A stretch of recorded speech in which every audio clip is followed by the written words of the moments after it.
자, 이제 재밌어지죠 또? 이제 회계에서 쓰는 용어들. 영어로 말하면 지금 우리는 알파벳 하고 있는 겁니다. ABC 하고 있는 거예요. ABC. 그래서 지금까지 전 시간에 했던 것이 자산. 우리 회계에서 진짜 죽을 때까지 써야 되는 용어들이 자산, 부채, 그리고 자본, 요 세 가지. 자산, 부채, 자본. 그리고 이걸 통틀어서 아까 재무 상태라는 표현을 썼었죠. 그러니까 우리 회계는 기업이 한다고 그랬고, 여러분 한 분 한 분이 다 기업이다. 그럼 여기 100개, 200개의 기업이 있다고 생각하고, 그럼 우리끼리 이제 우리 회계 배운 사람끼리 얘기할 때는 자, A 기업의 재무 상태가 어떠냐? 그런 얘기는 결론은 그 회사의 자산, 부채, 자본이 얼마냐?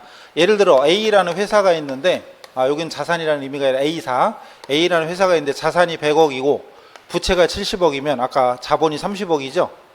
자본을 다른 말로 아까 순재산 그런 얘기 했었죠. 그다음 B 회사는 자산이 만약에 100억인데 부채가 반대로 30억이고 자본이 70억이에요. 그럼 우리끼리 얘기할 때는 재무 상태가 어느 회사가 더 좋다. 자산은 똑같지만 부채가 여기가 더 적고 자본이 여기가 훨씬 많죠. 그럼 재무 상태가 어디가 더 안정적이냐?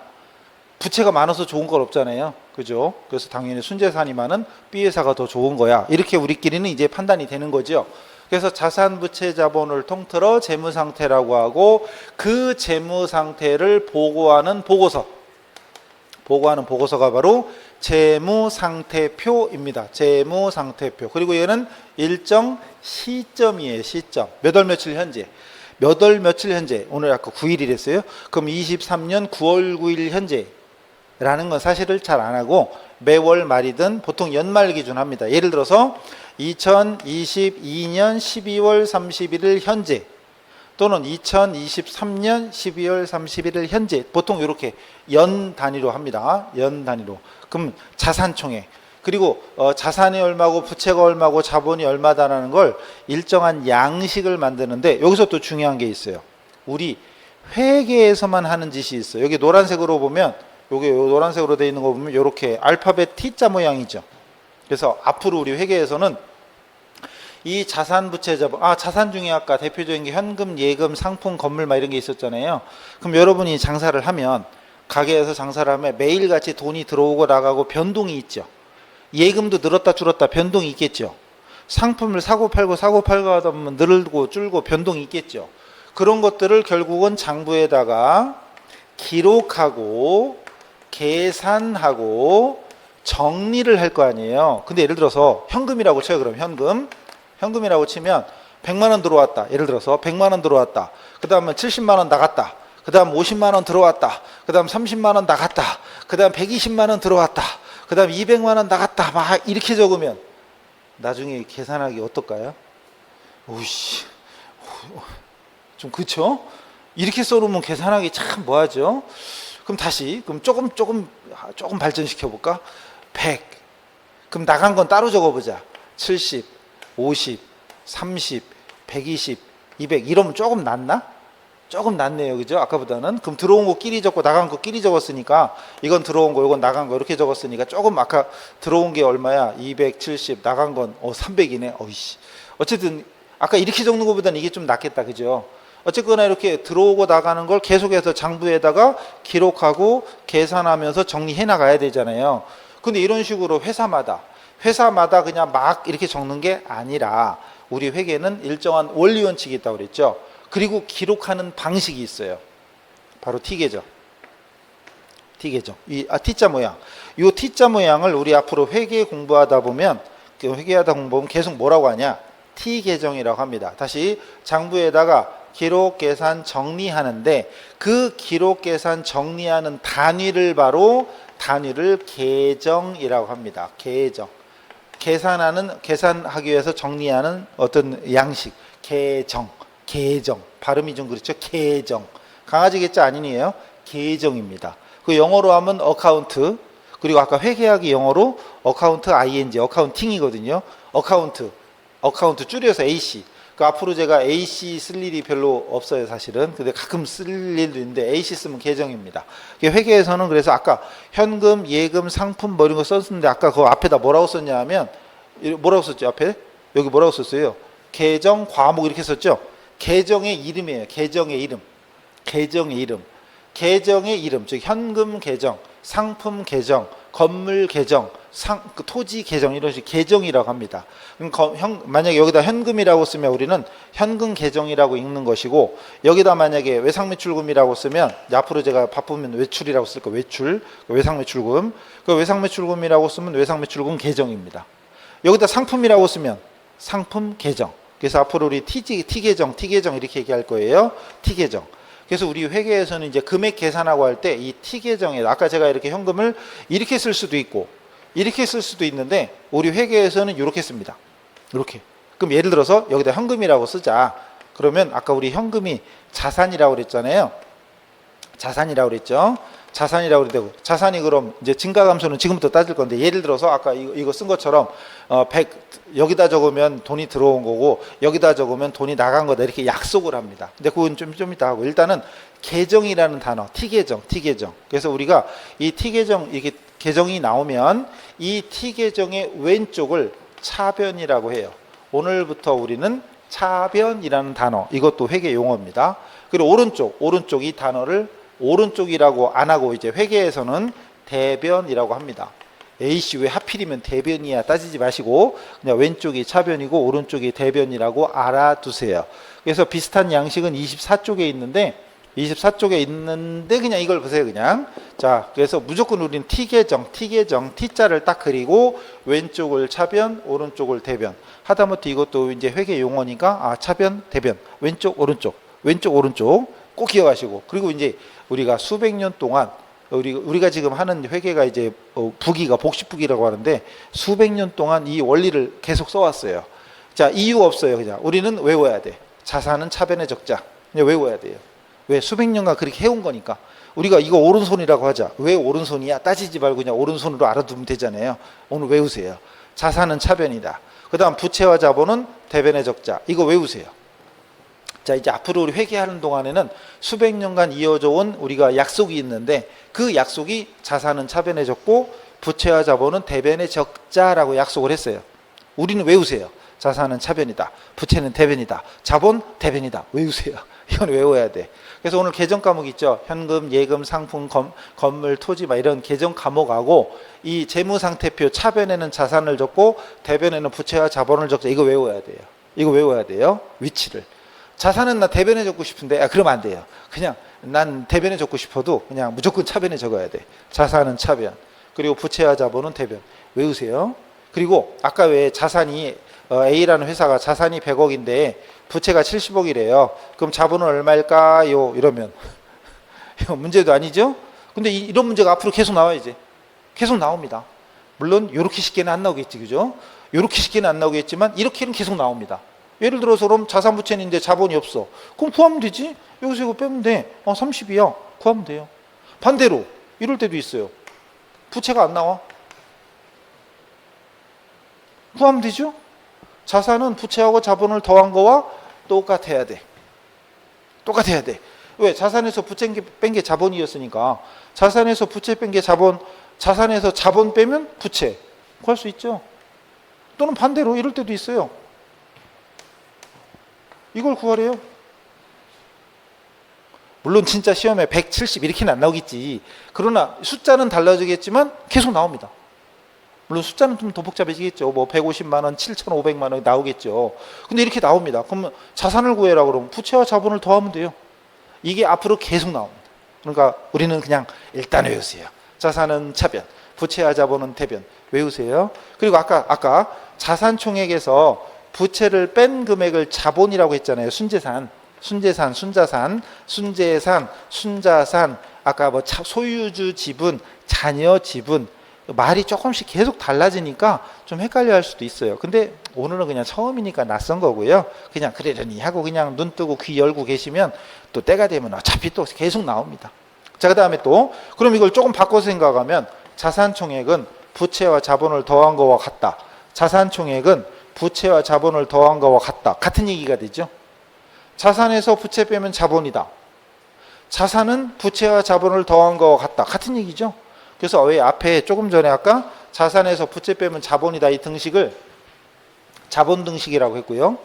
자본 등식이다 이렇게 안 외워도 돼요. 그냥 자산에서 부채를 빼면 자본이다. 이것만 알면 돼요. 그리고 지금은 자산은 부채 플러스 자본이다.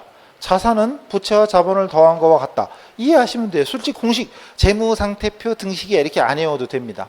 그냥 재무상태표 등식 안 외워도 되고 그냥 의미 이건 외워야 돼. 근데 자산, 부채, 자본의 위치. 자산은 차변, 부채, 자본은 대변. 위치는 외우셔야 돼요.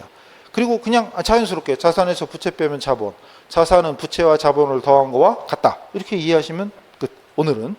그리고 이걸 금액 계산할 일이 앞으로 많이 나옵니다. 근데 머릿속에 이것만 있으면 이거 차변의 자산이고 대변의 부채와 자본이다. 이것만 들어있으면 계산하는 거 솔직히 일도 아니에요. 그건 나중에. 그래서 그 책에는 또 그 가로 3번 뭐인데 그건 보지 마세요. 가로 3번 이런 거 보지 마시고 그냥 요것만 보세요. 다시 자산, 부채, 자본을 통틀어 재무상태표라고 하고 재무상태라고 하고 그 재무상태를 보고하는 보고서 재무상태를 보고하는 보고서가 재무상태표이다. 앞으로 저는 FP라고 좀 많이 쓸 겁니다. 재무상태표라고 쓰기 바쁘니까 FP 쓰면 파이낸셜 포지션 그래서 FP 참고로 예전에 배운 사람은 다 BS로 배웠어요. BS 밸런스 시트 그래서 BS 근데 옛날에는 대차대조표 요것이 그래서 여러분 책에 그 재무상태표 아무데나 이거 이렇게 한 써놓으세요. 옛날에 대차대조표 대차대조표 그리고 가로 열고 BS 옛날에는 BS라고 했어요. BS 대차대조표 근데 지금도 이런 사람 많더라고요. 대차대조표라고 요즘은 안 하거든요. 공식적으로는 회계 용어로는 근데 지금도 실무에서는 많이 써요. 지금도 재무상태표라고 쓰는 회사도 있어요. 대차대조표 이 말을 쓰는 사람도 있어요. 그리고 왜 옛날에 배운 사람들은 습관이 붙어가지고 계속 대차대조표라고 하는 사람도 있을 거예요. 있어요. 근데 어쨌든 공식적으로는 지금 회계 기준에는 재무상태표로 바뀐 지 10년도 넘었어요. 근데 습관이라는 게 재무상태표로 바뀌고 밸런스 시트라는 말을 안 쓰거든요. 근데 지금도 사람들은 말은 재무상태표라고 하면서 약자는 BS를 쓰고 있어요. 지금도 많아요. 강의한 사람도 지금도 재무상태표를 BS라고 쓰는 사람 많아요. 근데 이거 옛날 밸런스 시트거든요. 밸런스라는 건 이거 차대변이 맞다 이거 밸런스.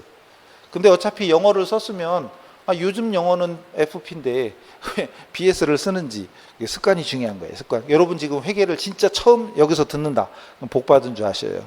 왜냐하면 지금 제가 하는 대로만 익히면 되잖아요. 복 받은 줄 아셔요. 어쨌거나 습관이 처음부터 잘못 들면 나중에 골치 아파요. 어쨌거나 옛날에는 대차대조표라고 했었다. 그냥 참고로. 근데 지금은 재무상태표.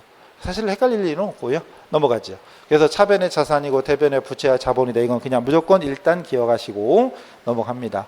이 책에는 또 친절하게 문제도 써 있어요. 막 문제도 써 있는데 만약에 여러분이 이걸 문제를 거기 풀었는데 맞춰. 그럼 이상한 거죠. 이상한 거죠. 아니 오늘 진짜 자산 부채도 모르고 차대변도 오늘 이제 알았잖아요. 왼쪽이 차변. 제가 차변이라고 안 쓰고 차라고만 쓸 수도 있어요. 이제 앞으로 바쁘니까 대 이렇게 차대라고만 적으면 차변 대변이구나. 차변 대변. 딴 나라 가면 차방 대방 이럴 때도 있고요. 심지어 옛날에는 이런 영어로 이건 영어가 아니에요. 참 뎁터 크레디터라고 해서 지금도 이렇게 저기 회사 가면은 이렇게 표시하는 데도 있을 거예요. 독일어거든요. 뎁터 크레디터. 웬 갑자기 독일어? 원래 유럽식이 먼저 우리나라에 들어왔거든요. 저기 개화 때, 개화 시기 때. 그래서 독일어 약자가 많이 들어가 있기도 해요. 넘어가요. 중요한 게 아니고. 어쨌든 지금까지 이제 우리는 뭐 했죠? 기업의 자산, 부채, 자본, 그리고 재무 상태, 그리고 재무 상태를 보고하는 재무 상태 표. 그리고 재무 상태는 일정 시점, 몇 월 며칠 현재, 몇 월 며칠 현재. 됐죠? 자, 그리고 넘어갑니다, 이제. 자, 이제는 여러분 교재 27쪽. 요건 27인데. 27. 그래서 다시 우리가 앞으로 회계를 하면서 죽을 때까지 계속 해야 되는 용어들이 자산, 부채, 자본 요 세 가지. 그리고 또 나머지가 이제 지금 해야 될 수익과 비용 요 두 가지. 그래서 총 5개. 앞으로 그래서 회계를 때려치는 그날까지는 이 5가지 용어를 수백 수천 번씩 해야 됩니다. 자산, 부채, 자본, 수익, 비용. 그래서 오늘 가능하다면 여러분이 집에 가서 전혀 안 배웠던 다른 사람 또는 식구들, 아들, 딸, 손자녀 있으면 여러분이 설명을 해봐요. 자산. 어렵게 할 필요 없어. 그냥 있는 아주 상식적으로라도 자꾸 설명을 하려고 노력해 보세요. 그러면 여러분 실력이 슉 늘어납니다. 자산, 부채, 자본은 좀 아까 있고요. 자, 이제 수익과 비용. 자, 우리 지금 회계는 누가 한다고 그랬죠? 회계는 기업이 한다고 그랬죠? 그럼 여러분이 만약에 커피숍이나 편의점이나 카페나 식당이나 이런 걸 차렸어. 왜 차렸어요? 돈 벌려고 차렸죠. 그죠? 돈 벌려고. 돈 버는 거, 그걸 수익이라고 합니다. 돈 버는 걸 수익이라고 그래요? 어려운 얘기 아니죠? 그러니까 우리 회계 안 배웠어도 수익이다, 비용이다 이거 못 들어본 사람 있어요? 들어보셨죠? 수익이 얼마다, 비용이 얼마다, 그죠? 수익, 돈 버는 겁니다. 근데 여기 돈 버는 거라고 안 써놨네? 경영활동 결과 자본의 증가를 가져오는 원인. 여기다 돈 버는 것은 너무 없어 보이잖아요. 근데 어쨌든 결론은 돈 버는 거예요. 회사가 돈을 버는 겁니다. 자, 회사에서 경영활동, 자기 기업의 본래의 영업활동을 통해서 돈을 버는 것을 수익이라고 그래요. 근데 책에다가 돈 버는 것은 좀 너무하잖아요. 그죠? 없어 보이니까 돈 버는 거라고 안 써놓고 어렵게 써놨죠? 자본의 증가를 가져오는. 즉 여러분이 장사해서 돈을 벌면 벌수록 자본, 재산은 늘어나겠죠. 그죠? 자본의 증가 원인을 수익이라고 합니다. 규제는 그렇게 써 있어요.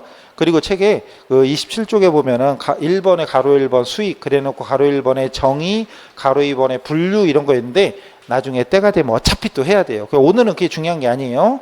오늘은 중요한 게 아니에요. 여기 보세요. 여기 보세요. 매출액, 상품 매출한 거. 자, 우리는 이제 계속 앞에서도 말씀드렸지만 옷 가게에서의 옷, 신발 가게에서의 신발, 저기 자전거포에서 자전거 가게에서 자전거, 차량, 저기 자동차 영업소에서 차량 이런 것들을 다 목적이 뭐죠?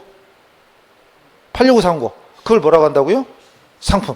그 상품 파는 거. 그게 바로 매출액이에요. 매출액. 그러니까 오늘 만약에 제가 자전거, 산악 자전거 아니면 요즘에 또 여러분 자전거 타시나? 운동 많이 하셔야 되는데 자전거는 제가 안 타는데 자전거 그 왜 요즘에 동호회라든가 취미 가진 사람들 우리나라 사람은 또 일단 장비부터 갖춰야 되잖아요. 저는 10만 원짜리 타도 되는데 1000만 원짜리 타고 이런 사람 많죠. 그럼 제가 자전거포예요. 자전거포라고도 안 하는구나. 어쨌든 자전거 그 판매점이야. 그럼 오늘 자전거 2대 팔았어. 200만 원짜리랑 1200만 원짜리랑. 그럼 200만 원, 1200, 1400이네. 그걸 장부에 적을 때는 매출액 1400만 원 이렇게 적는 거죠. 아니면 여기 편의점이다. 아니면 카페다. 카페에서 오늘 이제 마감하는 거 이제. 마감하면 포스에 찍힌 금액 있죠. 포스에 딱 찍힌 금액 집계를 딱 해보니까 오늘 매출액 얼마다 이거죠. 매출액. 뭐 설명할 필요가 없죠. 매출액이에요. 근데 오늘부터 우리는 매출액 은 뭐다? 수익이에요. 매출액 은 수익입니다. 수익. 그 다음에 임대료. 임대료는 건물이나 토지나 기계 등을 대여, 빌려주고 받는 대가. 건물이나 토지 같은 걸 빌려주고 받는 월세. 월세 받는 거 임대료. 근데 여기서 주의하셔야 돼요. 여러분이 만약에 여기 이 빌딩 주인이 어떤 분인가 참 모르죠. 저도 모르는데 여러분이 이 건물주다. 근데 밑에 1층에 편의점도 있고 또 다른 것도 있더만 편의점이라고 치면 제가 편의점의 점주예요. 그럼 건물주한테 집세 내고 여기 쓰는 거죠. 보증금하고 월세 내면서 쓰는 거죠. 이때 월세 낼 때 우리는 뭐라고 그래요? 사회생활 할 때는? 월세 내는 걸 뭐 냈다고 그러죠? 임대료 냈다고 그러죠. 자, 맞아요 그럼? 맞아요 이게? 우리는 임대료 냈다고 그러잖아요. 근데 지금 제가 뭐라고 썼어요? 임대료라는 건 건물이나 토지 등을 빌려주고 받은 데까지요. 받은 데까지요. 근데 우리는 집세를 내면서 임대료 냈다고 그래. 그게 틀린 거죠. 그러니까 사회생활 할 때는 그래도 돼요. 우리끼리는 임대료 냈다. 임대료 부담이 커. 이렇게 안 해도 돼요. 우리는 통하잖아요, 말이. 근데 회계에서 그럼 큰일 나. 왜? 임대료는 내는 게 아니라 뭐 하는 거예요? 받는 거죠. 즉 누가? 건물주가. 그렇죠. 건물주는 임대료라고 해야 돼. 근데 우리는 세입자잖아요. 이 편의점 저는 세입자야. 그럼 집세를 내면 뭐라고 해야 되냐? 여기는 안 써놨죠. 좀 이따 나와요. 우리는 임차료입니다. 이거 구분해야 돼요. 그러니까 사회에서는 임대료라고 해도 돼. 근데 회계에서는 그러면 안 돼요. 임대료와 임차료. 돈을 빌려주는 건 대여잖아요. 대여. 임대할 때 대. 돈 빌리는 건 차입이죠. 임차. 이게 차입이라는 거. 돈 빌린 거. 건물 빌린 건 임차. 돈 빌리는 건 차입. 그래서 사회에서는 임대료 냈다. 임대료 부담이 커. 이래도 되지만 회계에서는 임대료와 임차료를 헷갈리면 안 됩니다. 구분하셔야 돼요. 이건 조금 이따 할 비용이에요. 월세 내는 거니까 돈 나가는 거 비용이죠. 월세. 집세 나가는 거. 이건 집세 받는 거죠. 그래서 왜 가끔 가다가 연예인들이 왜 서장훈 아시죠? 서장훈이 건물 있고 매달 받는 임대료가 수억 원이다. 이런 얘기 들어보셨죠? 저기 전지현인가? 그분도 왜 저기 주차장으로 월세만 받는 게 뭐 몇 천이에요? 6천인가 막 이런 얘기도 부럽죠. 그죠? 그래서 중요한 건 임대료와 임차료를 섞었으면 안 돼요. 우리는 이제 공부하는 동안에는 임대료와 임차료는 다르다. 입장이 다른 거예요. 만약에 임대료인데 임차료라고 쓰고 이러면 큰일 나는 거죠. 그 회계에서는 절대 구분해야 됩니다. 그 다음에 수수료 받는 거. 수수료를 받으면 수수료 수익이라고 합니다. 그 다음에 이자를 받으면 이자 수익. 이자를 받으면 이자 수익. 은행에서 예금하고 이자를 받거나 돈 빌려주고 이자를 받거나. 그 다음 금융자산 아직 안 배웠습니다. 금융자산은 중요한 건 뭐뭐뭐를 처분하면서 발생한 이익, 뭐뭐뭐를 처분하면서 발생한 이익 이렇게 말을 만들어 쓰면 돼요. 금융자산이나 유형자산 뭔지 몰라도 돼요. 오늘 중요한 게 아니에요. 그냥 무슨 이익. 이익이라는 건 혹시 원가라고 들어보셨어요? 원가? 매입한 금액이 원가죠. 그죠? 만약에 원가 100억 원짜리를 처분했어요. 처분가 만약에 130억이야. 만약에 여러분이 땅을 샀는데 건물을 샀는데 100억에 샀다가 130억에 팔았으면 그 30억이 뭐가 돼요? 그 30억이 바로 이익이죠. 이익이라는 개념은 순액 개념이에요. 만약에 매출액, 만약에 상품이야 이게. 그냥 이게 상품은 원가고 처분가라고 하지 않고 판매가, 매가라고 합니다. 매가. 이게 만약에 상품이었어. 만약에 상품이었으면 이 130억을 뭐라고 하냐면 판매가. 판매가 줄여서 매가. 판매가 줄여서 매가야 그냥 매출액이에요. 매출액이에요. 이게 상품이었으면 130억은 매출액이고 그럼 원가 매입한 금액이죠. 이거는 말 그대로 매입원가라고 하는데 여기서 잠깐 매출된 상품의 원가잖아요. 그래서 앞으로 우리가 회계할 때는 당연히 매입원가이기도 하지만 판매된 상품의 원가라는 뜻에서 매출원가라는 표현을 많이 씁니다. 잠시 후에 나올 거예요. 넘기면 나와요. 매출원가 벌써 써있죠. 여기 매출한 상품의 원가. 이 말을 쓸 겁니다. 앞으로 우리 회계에서는 이 말을 많이 쓸 거예요. 매출된 상품의 원가, 매출한 상품의 원가. 그러니까 매입원가는 매입한 금액을 의미하는 것이고 매출원가는 매출된 상품의 원가를 뜻합니다. 앞으로 이걸 많이 쓸 거예요. 그럼 요 나머지가 매출 총이익이 되는 거죠. 130억에서 100억 빼면 30억이 되는 거죠. 그러니까 앞으로 우리가 이런 용어, 솔직히 우리 그 사회생활 할 때는 매출원가라는 말을 잘 안 썼잖아요. 그러니까 원가 그러면 당연히 매입원가지 이렇게 생각하는 거죠. 근데 우리 회계하다가 보면 물론 매입원가라고도 하고 취득원가라고도 합니다. 앞으로 할 거예요. 근데 매출원가라는 단어도 많이 쓸 겁니다. 이거는 매출한 상품의 원가. 그럼 같은 얘기 아니냐? 지금은 같은 얘기지. 근데 예를 들어서 이럴 때가 있어요. 물건을 100만 원어치 사왔어요. 사온 게 100만 원. 근데 오늘 다 파는 게 아니라 80만 원어치 팔았어요. 80만 원어치만 팔았어. 그럼 매입원가는 100이지만 매출원가는 80이 되는 거예요. 매출된 물건. 근데 파는 게 만약에 130억이야. 그러면 이익이 50억인 거죠. 100억 사다가 130억에 팔았으면 30억이 이익이지만 80억 원짜리를 130억에 팔았으면 50억이 이익인 거죠. 매입원가와 매출원가가 이제 앞으로 회계하다 보면 다릅니다. 나중에 다시 더 할 거고요. 1단계에서 지금은 금융자산이나 유형자산이 중요한 게 아니고 그냥 무슨 처분이익. 중요한 건 이익으로 끝나는 말은 수익. 지금 우리가 수익하고 있어요. 수익이고요.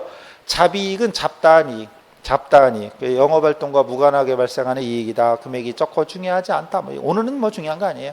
오늘은 다 몰라도 돼요. 지금은 앞에서도 말씀드렸지만 이 내용을 당장 다 외워라 이건 아니에요. 그냥 이런 것들을 수익이라고 하는구나 이 정도만 이해하셔도 돼요.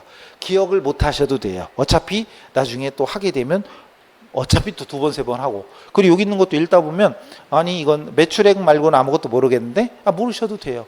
그리고 책에 보면 27페이지 다시 큰 1번에 가로 1번에 동그라미 2번에 동그라미 니은에 보면 기타 수익이라고 되어 있고 그 중에 두 번째 줄에 보면 이자 수익 써 있고 배당금 수익 써 있고 임대료 써 있고 유형자산 처분 이익 써 있고 사채 상환 이익 써 있고 한데 자 여러분이 오늘 진짜로 처음 하는 분이 맞다면 딱 읽었을 때 그래 이자 수익이나 배당금 수익은 그러려니 임대료도 그냥 들어봤어. 근데 유형자산 처분이 아까도 좀 들어본 것 같긴 해. 근데 사채 상환이 이건 뭐다 아냐? 그죠? 모르는 말이잖아요.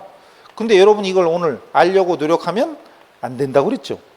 오늘 처음 하는 사람은 몰라도 돼요. 그리고 이게 이번 올해 2023년도 시험에 이거 나왔어요. 시험에 나왔어요. 계산하는 문제 얼마냐? 계산하는 문제로. 어쨌든 그걸 떠나서 자, 이건 지금 제가 오늘 설명 안 했죠. 이거 설명하려면 사채가 뭔지부터 설명해야 돼. 근데 이런 것들을 다 하려면 여긴 적어도 이론을 한 바퀴 다 돌리고 나서 보셔야 아 그렇구나 이렇게 되는 거예요. 그러니까 오늘 집에 가서 오늘 복습을 하려고 딱 봤더니 모르는 말이 많아. 그럼 신경 쓰지 마세요. 그냥 넘기세요. 그러니까 무조건 넘기세요. 아니 그럼 이 중에 아는 게 단어가 한두 개밖에 없네. 훌륭한 거예요. 넘기세요. 신경 쓰지 마세요. 중요한 건 그렇게 자꾸 중요한 건 매일매일 보다가 단어 하나씩 두 개씩 알게 되면서 이제 실력이 되는 거지 어느 날 갑자기 되는 게 아니에요. 자, 그다음 비용. 비용은 돈 쓰는 거죠. 돈 나가는 거. 돈 나가는 거죠. 중요한 건데 왜? 뭘 때문에? 중요한 건 이겁니다. 수익을 얻기 위하여 지출하는 거. 수익을 얻기 위하여 지출, 소비하는 걸 비용이라고 합니다. 즉 다시 우리 회계는 누가 한다고 그랬죠?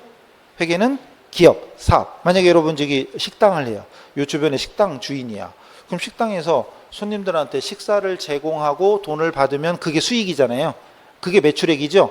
근데 수익을 얻기 위해서 뭐 해야 돼요? 건물 얻어야지, 월세 내야지. 그 직원이 5명이야. 5명 월급 줘야지. 또 재료비 들어가죠. 그 다음에 월세 월세 했나? 수도요금, 전기요금, 가스요금, 그리고 에어컨 틀고 냉난방 요금 들어가고 뭐하고 하면 돈 많이 들어가죠.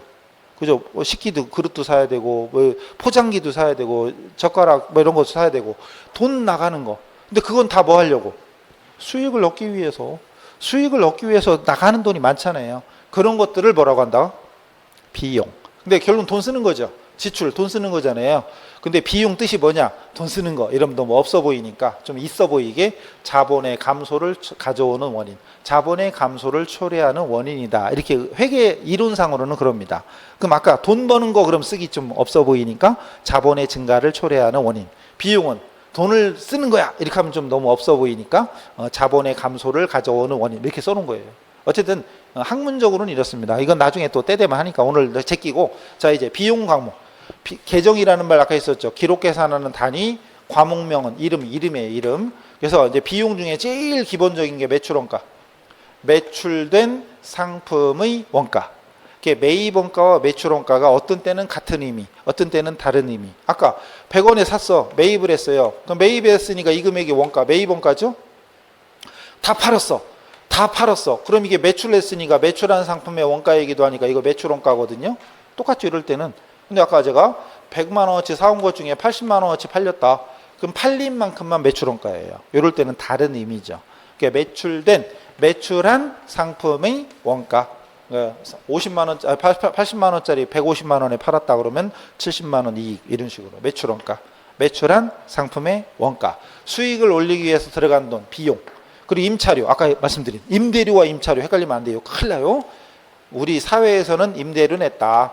임대료가 부담이 커. 이런 식으로 많이 하지만 회계에서는 절대 구분하셔야 돼요. 임차료가 내는 거, 집세를 내는 거. 임대료는 집세를 받는 거. 내는 거와 받는 거를 헷갈리면 안 됩니다. 이건 쉽죠. 수수료 비용. 말 그대로 수수료를 받았으면 아까는 수수료 수익. 지금 수수료 줬으면 수수료 비용. 수수료가 뭐예요? 그럼 또 거시기한데 수고비, 수수료. 만약에 여러분이 여러분 사무실 운영 회사 다니셨죠? 아니면 회사 운영하시는 분도 계실 거고 요즘 사무실 청소 어떻게 해요? 사무실 바닥 청소, 화장실 청소, 계단 청소 어떻게 해요? 우리 학원 이 청소 누가 할까요? 우리 직원들이 할까요? 예전에는 제가 했는데 제 교실 제가 청소했는데 쓸고 닦고 아시죠? 예전에 다 했어요. 예전에는 뭐 복도 이런 거 다 계단 화장실 청소 다 했어요. 예전에는 우리 강사였는데 강사인데 제가 강의하는 교실 다 쓸고 닦고 책상 닦고 유리창 닦고 다 했어요. 근데 요즘 그런 데 있나요? 없죠.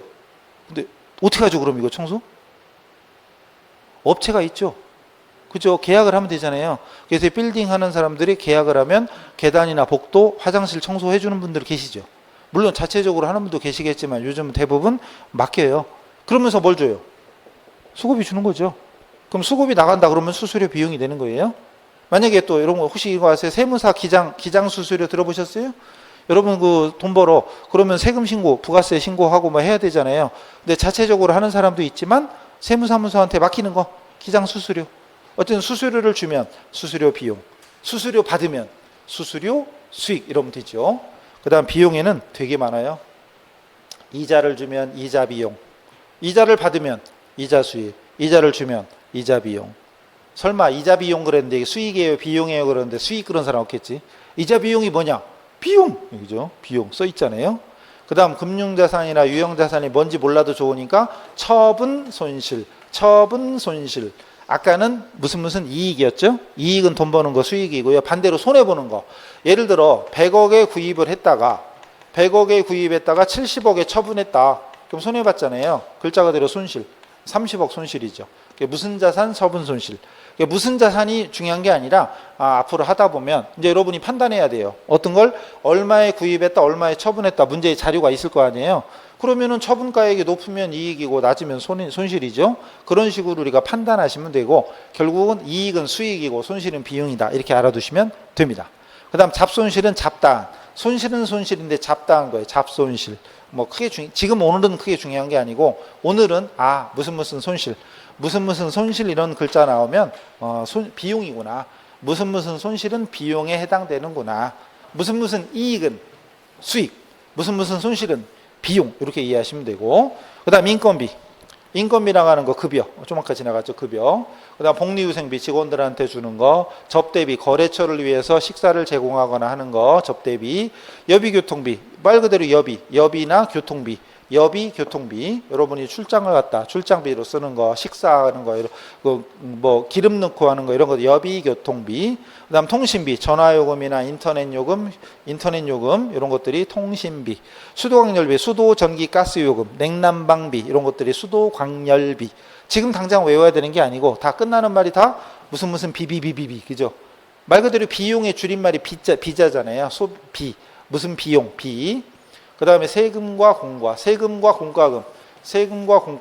재산세, 자동차세 같은 세금 또는 무슨 협회비 같은 공과금 합쳐서 세금과 공과, 돈 나가는 거 비용, 수선비, 보험료, 차량 유지비, 교육훈련비, 도서인쇄비 다 끝나는 말이 무슨 비비비.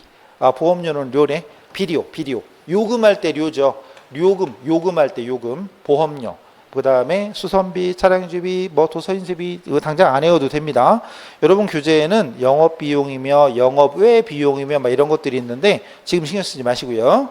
그 다음에 또 넘기면 소모품비, 볼펜 같은 거 사고 들어가는 돈, 복사용제 같은 거 들어가는 돈, 광고 선전비, 글자 그대로 광고비, 기부금, 기부.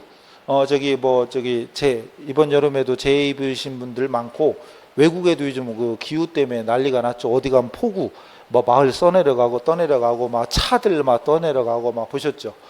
그런 분들한테 기부하는 거, 기부금. 그다음 기타 등등 잡다한 잡비. 금액이 적고 중요하지 않은 거. 만약에 여러분 돈 썼는데 그래서 한 달에 2-3천 원 나오는 돈이에요. 회사 운영하는데 이 항목은 한 달에 뭐 1-2만 원밖에 안 나와. 그럼 회사로 볼 때는 1-2만 원은 그게 중요한 돈이 아니니까 그럴 때 잡비 이런 식으로. 그러니까 중요한 건 지금 항목을 다 외우라는 게 아니라 돈 나가는 것들. 그래서 수익과 비용, 수익은 돈 버는 거.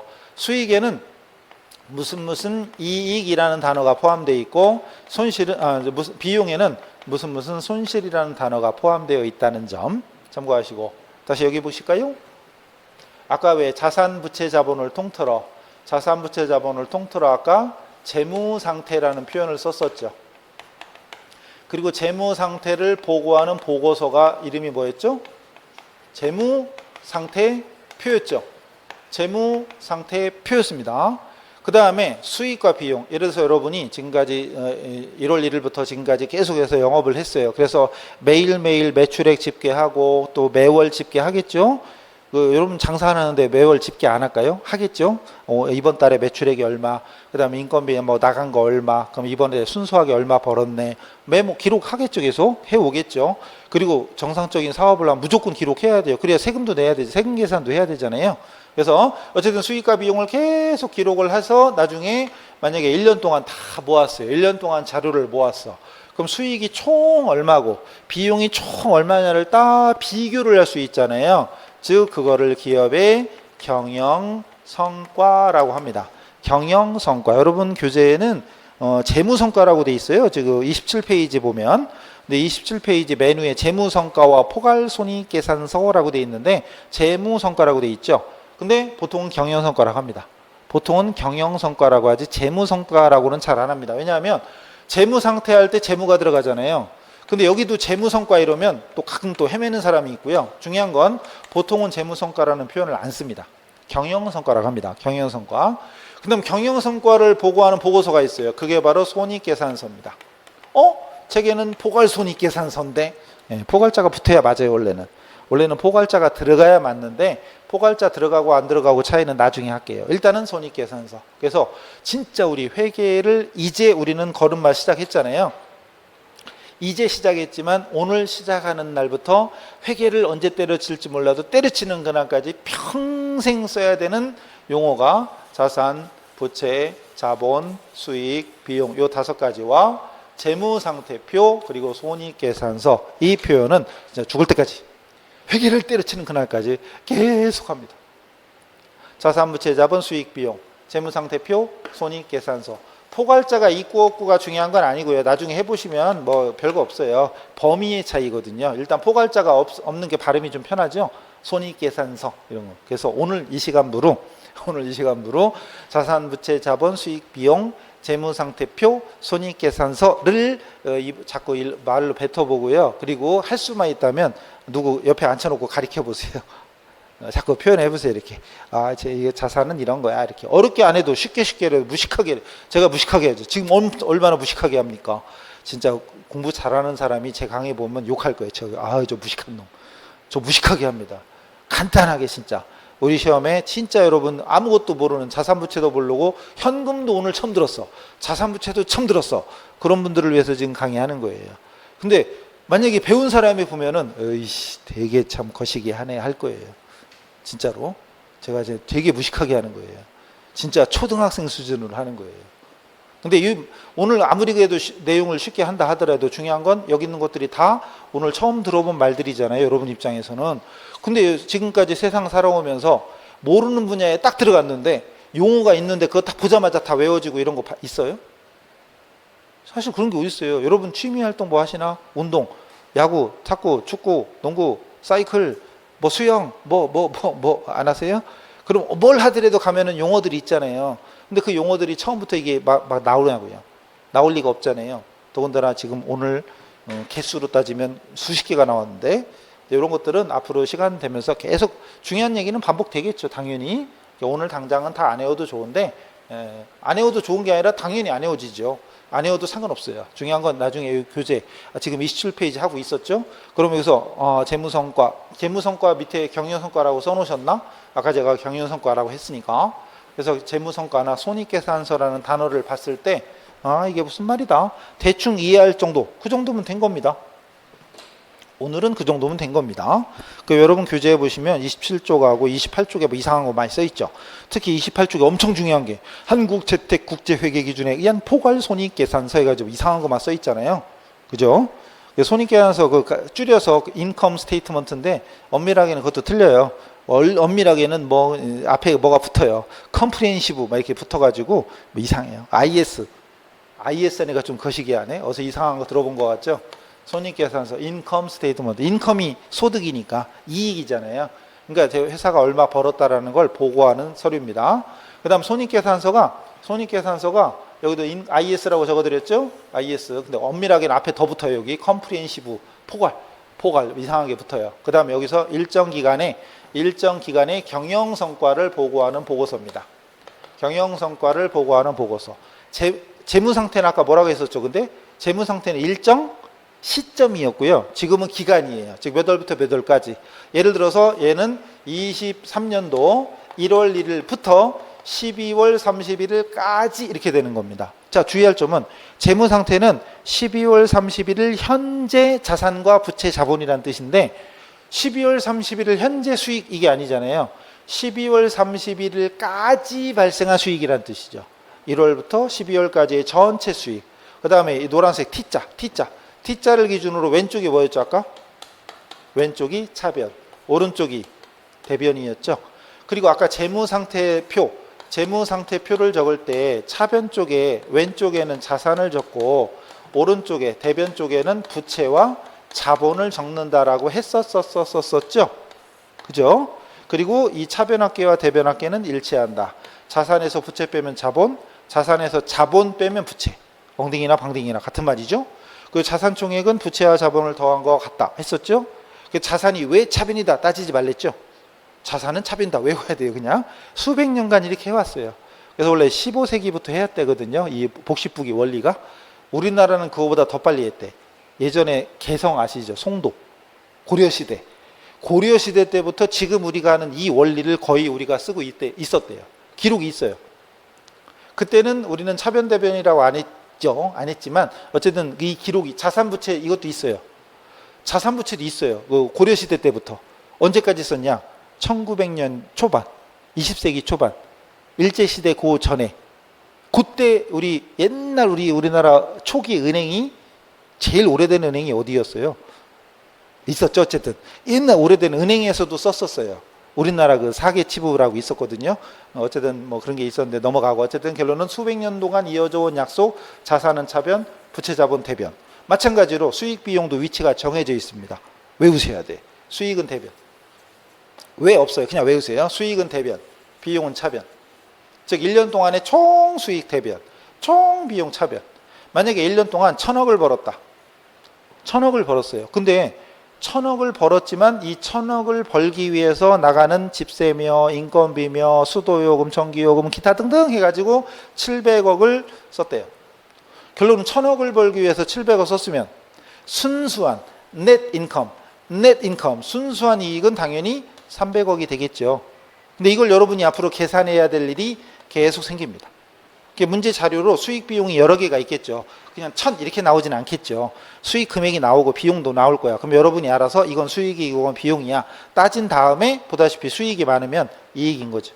단기 순이익. 굳이 공식으로 말하면 총수익에서 총비용을 빼면 순이익이다 이거죠. 그 다음 이걸 약간 응용하면요. 비용하고 순이익을 더하면 비용과 순이익을 더하면 수익과 일치할 거 아니에요. 그죠? 비용에 순이익 더하면 수익이다. 근데 이걸 어거지로 외우는 게 아니라 머릿속에 뭐만 외우면 돼요? 수익은 대변, 비용은 차변. 이것만 외우면 되겠죠. 그러니까 이유불문하고 자산은 차변, 부채 자본은 외우면 돼요. 물론 오늘 외우면 더 좋고 아니면 앞으로 어차피 수업하면서 계속 할 거니까 언젠가 외우면 돼요. 그리고 이거 외우면 공식 따로 써놓고 외울 필요 있어요? 그래서 자산에서 부채 빼면 자본, 자산에서 자본 빼면 부채, 자산은 부채 플러스 자본 이거 써놓고 외우실래요? 이것만 외우면 공식 안 써도 되죠. 이것도 잘 보세요. 수익과 비용 위치만 알면 이 머릿속에 이 그림을 그리면 이 그림을 그리면 공식 이거 외워야 될까요? 이거 외워야 되나 이거? 뭔 얘기인지 아시죠? 이거 안 외워도 돼요. 이것만 알면 수익과 비용 어차피 나중에 문제로 주어지면 이거 구하는 거 할 수 있겠죠? 그 다음 이거 2개 주어지면 이것도 구할 수 있겠죠? 그림을 외우시면 돼. 근데 우리 학생들은 외우라고 하면 그림을 외우는 게 아니라 이것만 신나게 외워. 계속 외워. 열심히 외워. 물론 어프치나 매치나 계산할 수 있죠. 근데 공부 양이 달라지죠. 이것만 외우면 공식은 다 필요 없는데 거꾸로 공식은 열심히 외우면서 나중에 보면 또 위치도 모르고 예를 들어서 개념을 몰라. 그러면 나중에 헷갈리는 거죠. 왜? 문제는 똑같이 안 나오니까. 그게 문제예요. 그 다음에 이번에는 예를 들어서 비용이 더 많아.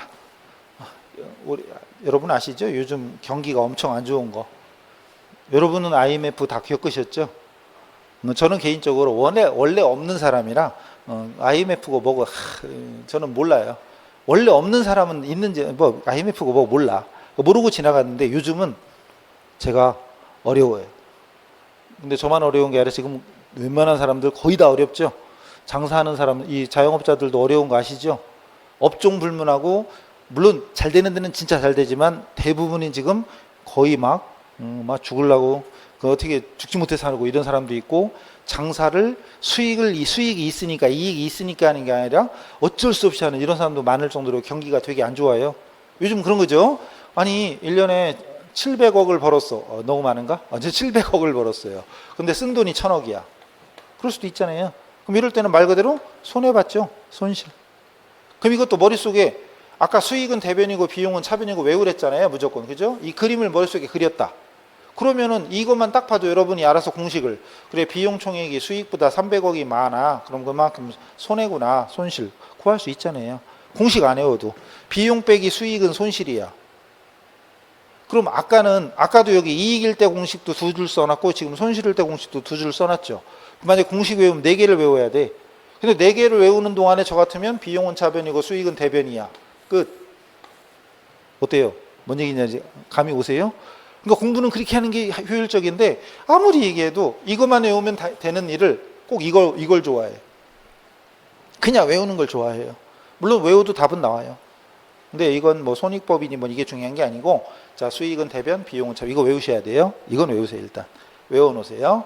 자 근데 여러분 책에 보시면 28쪽이나 29쪽에 보시면 차변 대변으로 안 돼 있죠. 그죠? 차변 대변으로 안 돼 있네. 이런 따지지 마세요. 지금은 그거 따지시면 안 돼요. 그냥 지금 요거 하는 대로 요대로 기억해 두세요. 비용은 차변, 수익은 대변. 당연히 수익이 많으면 순이익이 발생하고 비용이 더 많으면, 쓴 돈이 더 많으면 손실이 발생한다. 이렇게 이해를 해 두시면 됩니다. 아셨죠? 그 책에 있는 보고 양식은 지금 신경 쓰지 마세요. 신경 쓰시면 아니 되옵니다. 자, 그건 나중에 때 되면 배워요. 때 되면. 지금은 아니에요. 신경 쓰지 마세요. 그리고 29쪽에 아까 제가 이런 말씀 드렸죠. 여러분이 이론 한 바퀴쯤 돌고 나서 이걸 보신다면 오히려 정리가 잘 돼 있다. 이렇게 느끼실 거예요. 진짜로.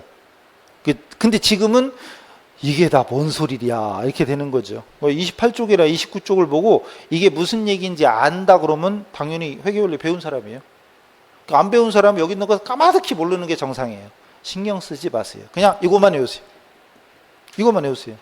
자산은 차변, 부채자본 대변, 그 다음 비용은 차변, 수익은 대변. 아셨죠? 그럼 축약하면 결국은 자산하고 비용은 차변이고요. 부채하고 자본하고 수익은 대변입니다. 이게 요점이에요. 이건 절대 불변의 진리. 우리 회계 원리라고 그랬잖아요. 회계 원리인데 그 원리 중에 하나가 이거예요. 지금까지 했던 거. 자산은 차변이고 부채 자본은 대변이야. 비용은 차변이고 수익은 대변이야. 이게 원리예요. 뭐 거창할 거 없어요. 이게 원리입니다. 어렵게 생각하실 거 없어요. 일단 여기까지 넘어갑니다.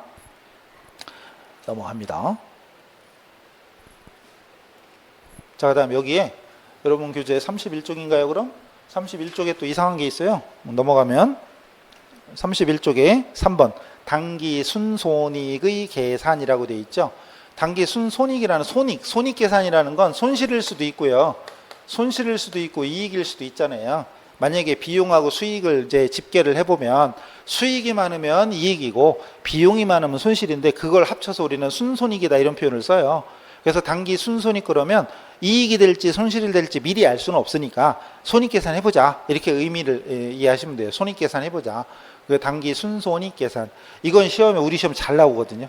잘 나옵니다. 그리고 여러분 교재 31쪽에 보면 가로 1번 재산법, 가로 2번 손익법 있어요. 그래서 여기 재산법, 손익법 써놨는데 어쨌든 시험에 잘 나온다고 그랬으니까 중요하겠죠? 근데 오늘은 이게 중요한 게 아니에요. 오늘은 이게 중요한 게 아니고 그냥 그래려니 하시면 돼요. 그래서 32쪽에 보면은 그 가로 3번에 뭐도 써 있고요. 그리고 예제도 있거든요. 근데 원래는 중요해요. 원래는 중요하지만 시험을 위해서는 중요하지만 오늘은 우리가 지금 하는 강의가 회계원리 기초, 생기초, 초보자 입문 강의잖아요. 그러니까 계산은 실전. 예를 들어서 이거는 시험 보기 일주일 전에 해도 돼요. 시험에 나오는 거니까 일주일 전에 해도 충분히 돼요. 미리부터 고민하실 필요가 없어요. 근데 여기 써 있는데 공식을만 써놨는데 외울 필요 없어요. 근데 다른 건 모르겠지만 이거 보니까 총수익에서 총비용 빼면 순이익이래. 방금 했는데? 그럼 외울 필요도 없어요. 근데 위에 건 조금만 한 적이 없어요. 근데 여기 기말자본, 기초자본, 순이익 이런 거 써있네. 이거 뭐지? 이건요. 자, 이게 재무상태표입니다. 재무상태표 FP라고 쓸게요. 재무상태표입니다. 1월 1일이에요. 기초. 그 다음 요건 12월 31일 기말 재무상태표 FP. 자, 차변에 자산을 적자고 그랬죠. 차변에 자산. 그럼 얘가 무슨 자산이에요? 아까는 그냥 자산이고 지금은 기초거니까 뭘 붙이면 돼요? 기초. 그쵸. 이거만 붙이면 돼요. 그 다음 부채. 얘는 기초 부채. 얘는 기초 자본. 그 다음에 이건 기말이에요. 그럼 기말의 자산은 기말 자산. 부채는 기말자 뭐로 쓰니? 부채. 자본. 그럼 나중에 시험 볼 때는 이 T자로 안 그려주죠. 그냥 글자하고 숫자만 쓰는 거지. 그럼 여러분이 알아서 생각하는데 보세요. 기초에 처음 시작할 때 자산 총액이 100억이고요. 부채가 70억이고 자본이 30억이에요. 그럼 얘는 기초자산, 얘는 기초부채. 그럼 시험 볼 때는 얘가 안 써 있어요. 그럼 여러분이 알아서 자산에서 부채 빼면 자본 구하면 되죠. 시험 볼 때는 안 써 있어요. 여러분이 구하면 돼요. 이거 어려워요? 할 수 있겠죠, 그죠? 이거. 그 다음에 기말에 그럼 1년 동안 빼 빠지게 여러분 가끔 그런 사람 하나요? 장사나 할까 막 이런 사람들, 농사나 짓까 막 이런 사람들. 근데 계속해서 얘기하지만 뭐뭐나 쉬운 일이 아니죠, 그죠? 여러분이 사업에서 돈 버는 거랑 월급쟁이로 월급 받고 일하는 거랑 요즘 세상에는 월급 받는 게 훨씬 낫잖아요. 장사하는 것보다. 아닌가? 장사에서 돈 잘 벌면 좋죠. 장사 뼈 빠지게 열심히 해가지고 자 기말에 12월 31일 날 재무 상태를 뽑아보니 자산이 300억이 됐어요. 와. 그럼 시작할 때는 자산이 100억인데 지금 300억이니까 돈 벌었나 보다. 그러면 200억 벌었다. 맞는 말일까요? 이것만 봐서는 물론 재산이 확 3배나 됐어. 늘었네. 돈 벌었네. 할 수도 있겠죠. 근데 만약에 부채가 350억이야. 예를 들자면 그럼 어때요? 자산이 아무리 많아졌어도 부채가 더 많으면 이건 돈 벌었다고 말할 수 있어요? 없는 거죠, 그죠? 그러니까 자산만 보고 돈을 벌었다 이렇게 말할 수는 없다 이거죠. 그럼 다시 부채는 200억이라고 칩시다. 그럼 부채도 기초보다 기말이 많이 늘었죠. 기초는 70억인데 기말이 200억이니까 늘었어. 야, 부채가 늘었으니까 돈 벌었다. 이건 말이 되나요? 이건 더 말이 안 되죠. 부채가 늘었는데 좋아해. 우리 회사 빚이 늘었어. 이러면 안 되죠. 그럼 자본은 얼마예요? 자본은 100억이죠. 기말 자본. 그럼 보세요. 자산부채 자본이 기초께 있고 기말께 있는데 그럼 여러분이 이제 이것만 보고서 내가 돈을 벌었는지 손해봤는지 따져야 돼. 그럼 뭐와 뭐를 비교하면 될까요? 기초자산과 기말자산, 기초부채와 기말부채, 기초자본과 기말자본. 뭘 봐야 될까요? 자본을 보면 되겠죠, 그죠? 자산만 보고 돈 벌었다라고 하는 건 말이 안 맞을 수도 있다고 그랬잖아요. 근데 자본이 다른 말로 뭐였냐? 순재산, 순수한 재산이었잖아요. 순자산, 순재산. 그죠? 그러니까 순수한 재산이 기초에는 30억이었는데 기말에 순재산이 100억으로 늘었어. 그러니까 기초보다 기말이 늘었으니까 요만큼을 돈 벌었다고 따지자. 그 이거예요. 기말 자본 빼기 기초 자본은 순이익. 이거예요. 사실은 공식으로 막 딸딸 외울 필요가 없고 우리가 아까 기초나 기말이라는 용어 설명드렸죠. 기초 기말이 뭔지 알았잖아요, 이제. 그 다음 자본이 다른 말로 순재산이잖아요. 그럼 의미만 이해하면 공식은 필요 없는 거죠. 그런 식으로 앞으로 회계 공부하다 보면 그냥 무조건적으로 공식을 막 외워서 푸는 사람도 있지만 굳이 안 외워도 되거든. 용어만 이해하면, 용어 기초가 뭐고 기말이 뭐고 자본이 뭐고 이것만 알면 사실은 공식 없이도 문제 풀 수 있고요. 또 밑에도 뭐 써놨잖아요. 이건 오늘은 안 해요. 오늘 안 할 건데 밑에도 뭐 써놨는데 쓸 필요 없어요. 그냥 나중에 보면은 이거를 또 쉽게 푸는 방법이 있어요. 근데 그건 시험 일주일 전에 해도 돼요. 일주일 전에만 해도 돼요. 이것만 뭔 소리인지 알면 되니까. 사실 그거 미리 할 필요 없어요. 근데 이걸 열심히 외우거든요. 어떤 사람 막 외워요. 막 기말자본 빼기 가로 열고 기초자본 빼기 추가 줄자가 아니라 여기 보면 유상증자. 여러분 32쪽에 그 예제 위에 보면 무슨 T계정 같은 게 있잖아요. 거기 보면은 대변 쪽에 기초자본 말고도 유상증자가 있고 순이익 있고 막 써 있거든요. 근데 그런 식으로 막 외우고 물론 나중에 저도 그거 그려드릴 거거든요. 나중에 그것처럼 그려드릴 건데 오늘은 신경 쓰지 마세요. 신경 쓰지 마시고 넘어가면 됩니다. 시간 벌써 이렇게 됐어요. 요거까지 하고 일단 쉬었다 하겠습니다.